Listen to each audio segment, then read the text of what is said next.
بانک آسیایی رشد به تاجیکستان برای خریدن حدود 3 میلیون ویای واکسن ضد کرونا ویروس 25 میلیون دلار کمک بلاعوض جدا کرده است.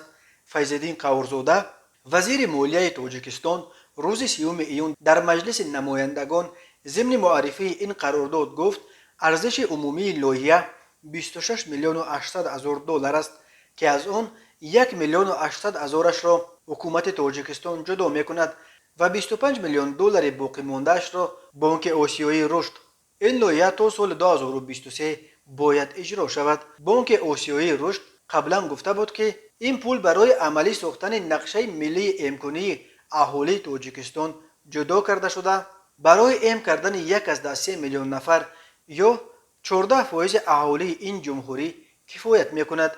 حکومت تاجیکستان نقشه دارد که همه قریب 6 میلیون اهالی سنشان از 18 بالا را از کرونا ویروس ام کند. بنا به آخرین آمار وزارت تندرستی تاجیکستان تا 28 ایون در کشور 205 هزار نفر به ضد کرونا ویروس ام گرفتند. تاجیکستان ماه مارس توسط سازمان‌های جهانی تندرستی 192 هزار واکسن استرازینیکا دریافت کرده در اول ماه ایون از چین 300 هزار ویای کرونا وک گرفت. همه این واکسینه ها به تاجیکستان به پول داده شدند. بنا به آمار رسمی در تاجیکستان بیش از 13 هزار نفر گرفتاری کرونا ویروس شده 90 نفر از این بیماری جان باختند.